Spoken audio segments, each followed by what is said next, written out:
शुक्रिया। धारणा के लिए मुख्य सार है। पहला पॉइंट है, समझदार बन अपना सब कुछ धनी के नाम पर सफल करना है। समझदार बन अपना सब कुछ धनी के नाम पर सफल करना है। पतितों को दान नहीं करना है। बाबा कह रहे पतितों को दान नहीं करना है, सिवाय ब्राह्मणों के और कोई से भी कनेक्शन नहीं रखना है।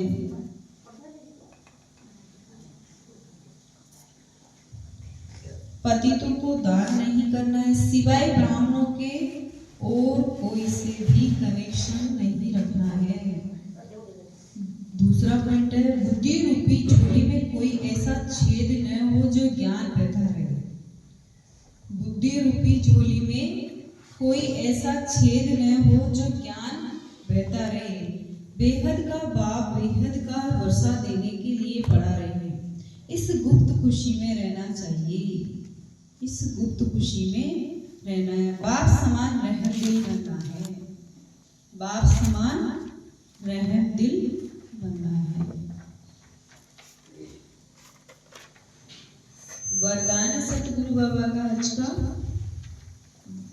संपन्नता द्वारा संतुष्टता का अनुभव करने वाले सदा हर्षित विजयी भव। संपन्नता द्वारा संतुष्टता का अनुभव करने वाले सदा हर्षित विजयी भव। जो सर्व खजानों से संपन्न है वही सदा संतुष्ट है। संतुष्टता का अर्थात संपन्नता। जैसे बाप संपन्न है इसलिए महिमा में सागर शब्द कहते हैं। बाबा सब तरह से क्या है, संपन्न है। तो बाबा बच्चों के लिए भी क्या कह रहे हैं, इसलिए महिमा में सागर शब्द कहते हैं। ऐसे आप बच्चे भी मास्टर सागर। बाबा तो हम बच्चों के मास्टर और लगा रहे हैं। मास्टर सागर अर्थात संपन्न बनो तो सदा खुशी में नाचते रहेंगे। अंदर खुशी के सिवाय और कुछ भी आ नहीं सकता। स्वयं संपन्न होने के कारण किसी से भी तंग नहीं होंगे। बाबा कह रहे स्वयं अपन संतुष्ट रहेंगे तो कोई कैसी भी परिस्थिति हो तो हम क्या करें बाबा, क्या नहीं होंगे, किसी से भी तंग नहीं होंगे। किसी भी प्रकार की उलझन या विघ्न एक खेल अनुभव होगा। समस्या मनोरंजन का साधन बन जाएगी। समस्या क्या बन जाएगी, उसके लिए मनोरंजन खेल बन जाएगा। मतलब एक तरह से निश्चय बुद्धि होने के कारण सदा हर्षित और विजयी होंगे। निश्चय बुद्धि होने के कारण सदा हर्षित और विजयी होंगे। स्लोगन है, नाजुक परिस्थितियों से घबराओ नहीं। नाजुक परिस्थितियों से घबराओ नहीं, उनसे पाठ पढ़कर स्वयं को परिपक्व बनाओ। नाजुक परिस्थितियों से घबराओ नहीं, उनसे पाठ पढ़कर स्वयं को परिपक्व बनाओ, यानी मजबूत बनाओ। कोई भी परिस्थिति। और आज मातेश्वरी जी की अनमोल महावाक्य सुनते हैं। परमात्मा गुरु टीचर पिता के रूप में भिन्न भिन्न संबंध का वर्षा देता है। परमात्मा क्या है, हमारे गुरु भी है, टीचर भी और पिता भी है। तो हमें भिन्न भिन्न संबंध का वर्षा देता है। देखो परमात्मा 3 रूप धारण कर वर्षा देता है।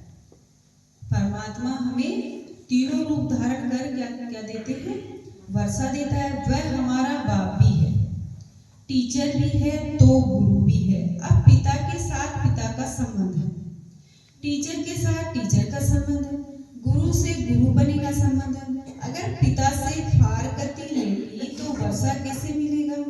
जब पास होकर टीचर द्वारा सर्टिफिकेट लेंगे तब टीचर का साथ मिलेगा।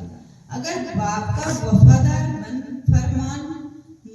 ईमानदार बच्चा हो डायरेक्शन पर नहीं चले तो भविष्य प्रारब्ध नहीं बनेगी। फिर पूर्ण सद्गति को भी नहीं प्राप्त कर सकेंगे, न फिर बाप से पवित्रता का वर्षा ले सकेंगे। परमात्मा की प्रतिज्ञा है, अगर तुम तीव्र पुरुषार्थ करोगे तो तुमको 100 गुना फायदा दे दूंगा। सिर्फ कहने मात्र नहीं, उनके साथ संबंध भी गहरा चाहिए। अर्जुन को भी हुक्म किया था कि सबको मारो, निरंतर मेरे को याद करो। परमात्मा तो समर्थ है, सर्वशक्तिमान है, वो अपने वायदे को अवश्य निभाएगा। मगर बच्चे भी जब बाप के साथ तोड़ निभाएंगे, जब सबसे बुद्धि योग तोड़ एक परमात्मा से जोड़ेंगे, तभी उनसे संपूर्ण वर्षा मिलेगी। बाबा कह रहे हैं सबसे बुद्धि योग तोड़कर एक बाबा से बुद्धि लगानी है। अव्यक्त सारी सत्यता और सभ्यता रूपी कल्चर को अपनाओ। जोश में आकर यदि कोई सत्य को सिद्ध करता है तो जरूर उसमें कुछ न कुछ असत्यता समाई हुई है। बाबा क्या कह रहे हैं, जोश में आकर, गुस्से में आकर और अपने को सच साबित करना चाहते हैं तो वो सत्य कहीं ना कहीं सामने आ ही जाता है, झूठ सामने आ जाता है। कई बच्चों की भाषा हो गई है, मैं बिल्कुल सच बोलता हूँ। कई बच्चों की भाषा हो गई, मैं बिल्कुल सच बोलता हूँ, 100% सत्य बोलता हूँ। लेकिन सत्य को सिद्ध करने की आवश्यकता नहीं है। सत्य ऐसा सूर्य है जो छिप नहीं सकता, चाहे कितनी भी दीवार कोई आगे लाए, लेकिन सत्यता का प्रकाश कभी छिप नहीं सकता। सभ्यता पूर्वक बोल, सभ्यता पूर्वक चलन, इसमें ही सफलता होती है। सभ्यता पूर्वक बोल, सभ्यता पूर्वक चलन, इसमें ही क्या है, सफलता होती है। सारे लिखा, मीठे बच्चे, इस बेहद नाटक को सदा स्मृति में रखो तो अपार खुशी रहेगी। इस नाटक में जो अच्छे पुरुषार्थी और अनन्य हैं, उनकी पूजा भी अधिक होती है। प्रश्न है, कौन सी स्मृति दुनिया के सब दुखों से मुक्त कर देती है? हर्षित रहने की युक्ति क्या है? उत्तर, सदा स्मृति रहे कि अभी हम भविष्य नई दुनिया में जा रहे हैं। भविष्य की खुशी में रहो तो दुख भूल जाएंगे।